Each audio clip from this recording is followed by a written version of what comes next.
Hi, and welcome to Top of the Morning. I'm Maeve here at the closing dinner for the Open Center's Feng Shui graduating spring 2016 class. We have a great show for you tonight. Don't go anywhere, we'll be right back.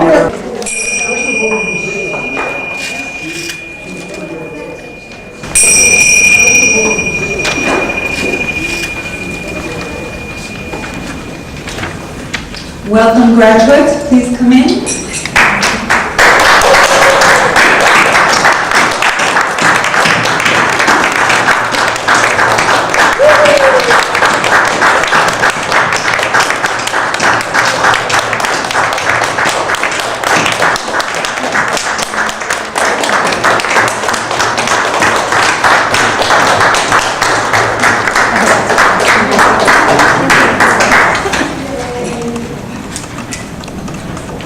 Glad Michael has coffee, so stay up. All right, well, welcome to all of the graduates to be in a few minutes. Their guests, the previous graduates, other members of the program, as well as, of course, our illustrious teachers and Trumpo, our esteemed guests. So I'd like to welcome you to the now 17th, I believe, graduation of the BTB Master's Program. My name is Judith Wendell, for those that don't know me, and I have the very happy distinction of being the first graduating class in 1999, and we started 20 years ago. It just dawned on me today, which is real. I mean, that's 2 decades. I mean, I'm not even that old. So,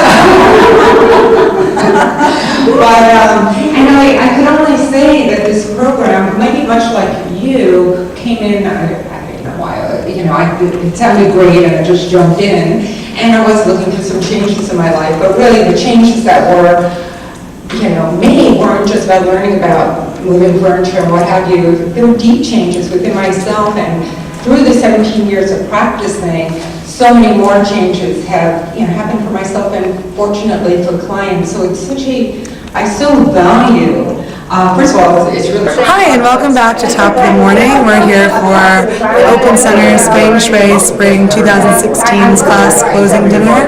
With me, I'm joined by Nancy Nevin, who is one of the recent graduates. Nancy, would you tell us a little bit about yourself, besides the fact that you're my aunt?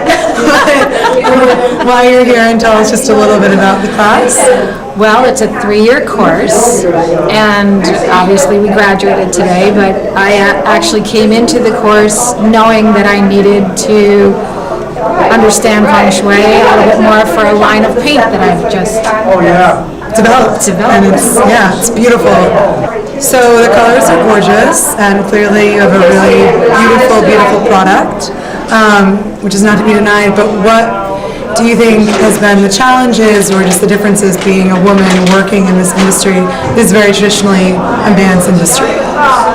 Well, as a painting contractor, it definitely has been a haul for the last 25 years because walking on a job is most, 99% men, and trying to be accepted is a difficult prospect. And do you think that most of the time when you're interacting with clients or you're trying to pitch sales or talk to people, is it sort of face-to-face? Is it digitally? Is it how is this interaction happening? And do you think that once you skew woman, how does that drive the sale, or at what point do you realize that is something that's a challenge? Getting the project is not the challenge if you have a good resume. So regardless of a man or woman, and you have like a non-diploma, you'd be like, know that you have experiences in sort of 2 different fields, both relating to paint and home, sort of in the construction world. One being a new paint company that you've just started on and your new journey within that, and then another one as working sort of as a paint contractor. So if you could sort of tell us the difference between how those 2 different roles sort of play out and where you feel comfortable and where you don't, and what that experience has just been like for you as a whole. Well, entering into it as a 26-year-old 25 years ago was a difficult prospect. A woman entering into the paint industry into the construction world was difficult. The men on the jobs were uncomfortable, not because they were prejudiced against the fact that I was there, but that it's unusual to have a women's company on the job. Yeah. And then you started this new paint company, and you still find that even now, in like 2016, you sort of working on this new project, do you still find those same, sort of obstructions, maybe just in a different way, or how do they still sort of relate to what you experienced back when you were 26, or have they just kind of morphed into maybe different ways? The paint industry, selling actual paint can be a man or a woman. So when you receive paint or you put paint on the wall, and especially this being feng shui, it doesn't really matter. Right. The gender doesn't matter. Well, and do you also feel that maybe, previously where potentially if you were trying to get contracts within this kind of an industry, it might have been previously that you had to go and you had to actually be having these like phone conversations or in-person meetings, where Yes. now with, again, the new sort of digital age where you're sending emails, you're talking to people very much remotely, how that is, It has definitely it's changed. very different. And so, but do you think that sometimes, is it kind of masking something, or is it fixing the problem, or is it maybe hiding? I mean, yeah. So you think it kind of does? Yes, it's been easier because you're not in direct contact with someone, you're not face to face anymore, so there's that aspect. But there's definitely, the digital world now has definitely made a difference for women, absolutely. Well, speaking of paint and feng shui, I mean, obviously they correspond. Colors mean something in feng shui. There's areas of the bagua, there's colors that belong or promote different effects for different areas of the space of your home. So do you think, if you had to say paint, feng shui, or I guess just colors, and obviously you have a background in art, so out of those kind of three things, what do you think speaks to you the most, and like what sort of drives sort of your inspiration out of those three things? Well, the whole idea is to help. So That's really the fourth thing. Help. Yes. It's not even any of those. No, three things. you didn't even Okay. list it. Okay. It wasn't there. Wrong. Helping. Helping, and that's what it's all about. It's feng shui. That's what we're supposed to do. We're supposed to help others by allowing people to pick a color and say to them, this color is going to bring you love. This pink, if you put it in this area, will bring you love. And if you put it on the wall and visualize what you want from that color, that's the help. You're helping yourself. You're helping your subconscious to remind yourself of that. So you think that like mostly that is what really fulfills you, is like, and it does hit these other, like what I listed, Yes. the other things. Yes, it but does. ultimately it is about the help. Yes. Awesome. We keep saying feng shui, but if you don't really understand what feng shui is, and you don't really want, maybe understand what that means to you in your home or to you in, your family, can you just give us a little short description of A, what feng shui is, and B, what makes your paint stick out as opposed to a lot of the other more maybe traditional practices? Well, feng shui, first of all, runs the gamut as to what it is, but what I'm doing with the whole concept is there is something called a bagua map, and that map is a 9-sectioned area that's laid over anything. So we're going to say your house. So in the far left corner of your house is your money corner. I have 9 colors that you could put in that money corner. So it's not necessarily about having to place these kind of like certain symbolic things in a corner, or the placement. You're saying that the paint kind of can help with that process. You can do that too. You can put things in those areas, but feng shui paint is about colors that represent your goals and your intentions, and it's called coloring with intention. So we'll go back to the money area and say you put an accent of a purple wall in your money area, and consciously when you come home you see your purple wall and you remember, oh yeah, I want money. But also you have the subconscious level of your mind that's reminded even if you consciously don't see that. Right.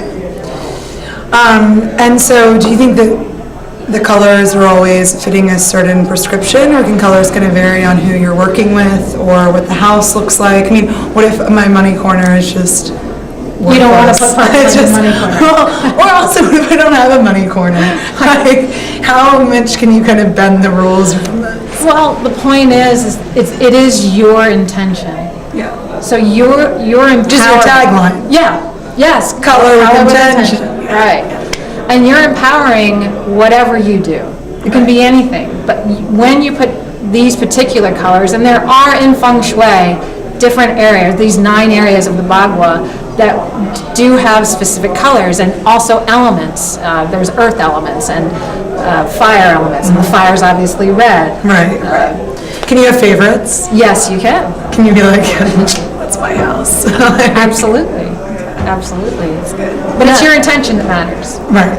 So typically when you work with a client or you work with someone who's interested in using your paint and consultation, what are kind of the next steps, and can you tell us about some of your recent interactions? Well, first, we would have a sit-down and talk about what you wanted. That's what's most important. Or maybe you're having some problems, or maybe things are going well. But firstly, we would talk and see what areas of your house you wanted to work on. Mm-hmm. We would then address those areas.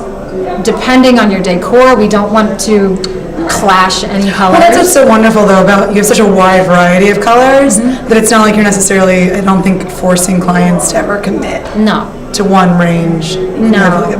No, and I can, Big old I can rainbow. mix any color, any color. And also, what's beautiful about your paint is that it's not just the feng shui colors, it's also the quality of the paint. Yes. Is what really makes it top notch. Right. I think, and pushes it over just the feng shui quality of it. Right, no VOCs. Yeah. It's a paint and primer. It does have an antimicrobial for if you have mold and mildew issues. And the cans are recyclable. Yeah. So it's really like a premier product besides all of the. So we actually have a clip of the presentation that you gave at the Open Center this evening, and here it is. Okay. Commercial?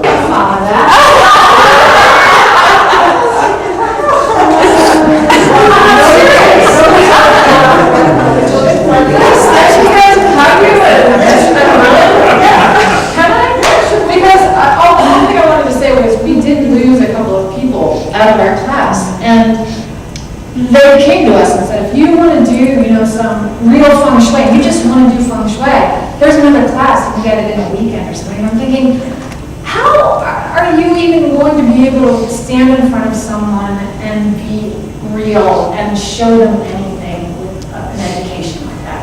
And although this was 3 years and it was hard, I had a great loss out. Thank you.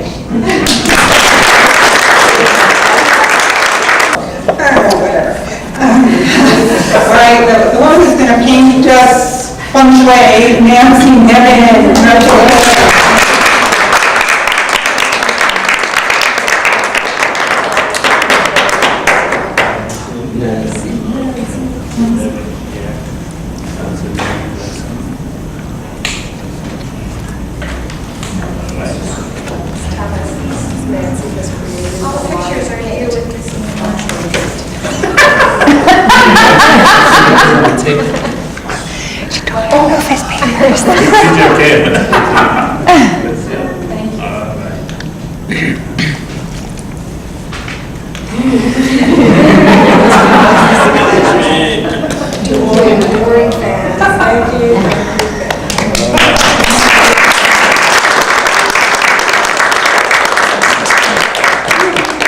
That was amazing.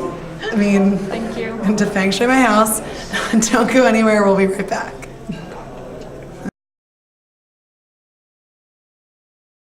The great Lakshmi, which is the Lakshmi, or the great goddess altogether. Dhamma Lakshmi, which is for money and gold. So, we have that. I'm just ordering that up for you. And then Vunda Lakshmi, which is the giver of agricultural wealth, nourishment, and so forth. Gunda Lakshmi, which is the elephant Lakshmi, she's the giver of animal wealth, like cattle and elephants. So you can translate that in some way you want in terms of what cattle and elephants means. It used to mean wealth of property, wealth of space, right? Santana Lakshmi, which is bestow offspring, which I'm sure some of you already have, physical babies and so forth, and children, but whatever your progeny is, your creative acts, your works. Vidya Lakshmi, which is the victorious Lakshmi, so victory, success over anything. And finally, Vidya Lakshmi, Vidya means wisdom, it's the wealth of wisdom, so we're going to get all that today. So the mantra is, I'm going to teach you now, and I'll do the invocations, and then we'll do it together. So it actually has a few Bij mantras. Bij mantras you probably know are seed mantras, they're essences of the different goddesses. So this is Om, say it after me. Om. Ayum is Saraswati, the goddess of wisdom. Hreem, H-R-E-E-M, Hreem. Hreem is the mother goddess. Shreem, which is the goddess of wealth. It's the name of Lakshmi. Lakshmi Bhyo. Lakshmi Bhyo. That's the plural, so that means the 8 Lakshmis. Lakshmi Bhyo instead of just plain Lakshmi. Namah. Namah. Om Aim Hreem Shreem Lakshmi Bhyo Namah. When I do it, I'll break it up. Okay, you ready? So close the eyes, like round the feet. And I'm going to do Ganesh, as I said, and then a Lakshmi Gayatri, which is a longer mantra, and then we'll do the mantra together.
may we all receive the great blessings of the beneficent energies of the universe in this room.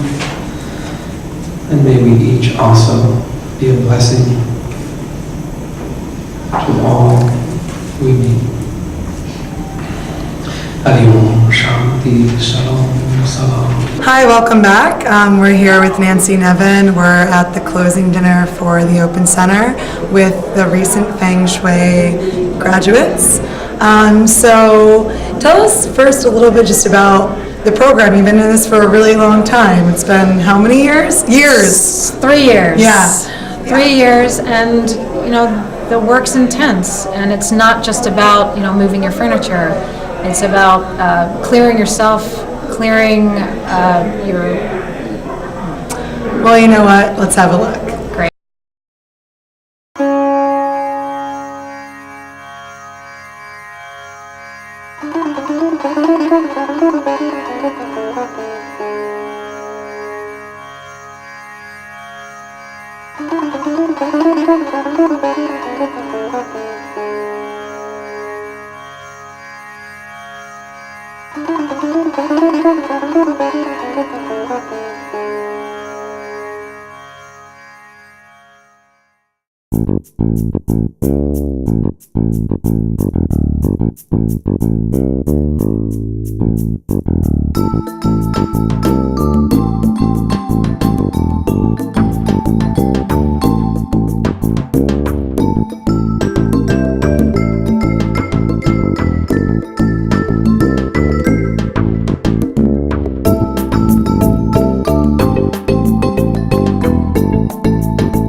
Well, I'm so proud of you. Thank you. Aunt Nancy is actually my Aunt Nancy, and during this time, she's been staying with me for the past 3 years, so I don't know how I'm going to get her to come back to New York now that these classes are over, but we'll think of something. Thank you, my You can dearest. come and paint my apartment. Absolutely. Come and paint the money corner. Anytime. So these were some pretty great 3 years for you. Do you have any final thoughts? I just think everyone should go to the New York Open Center. It's a great place. They have a lot of programs there, and this one was amazing. Try it. It changed my life. I might go get yoga certified. There you Should go. I do that? Yes. And if people are interested in more of your services or what you do, how can they find you? Just go to fengshuipaint.com. Well, I just want to show our viewers at home a little bit more about the paint because I think they're really beautiful. Would you just like to tell us a little more about these colors? Well, this is the love and relationship colors that we talked about earlier. This is travel and helpful people. These are a lot of, this area represents the metal area of the home, and these are all metallic kind of colors. They're not metallic in color, but they represent metal. Yeah. Well, it's beautiful. And there it is. This is a really gorgeous packet you put together, and we're so proud of you, and happy graduation, and thank you for being my guest. I love you. Bye. See you next time.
We hope you enjoyed the show. And signing off, I'm Maeve Nicholson, and we hope you come back next time. Bye.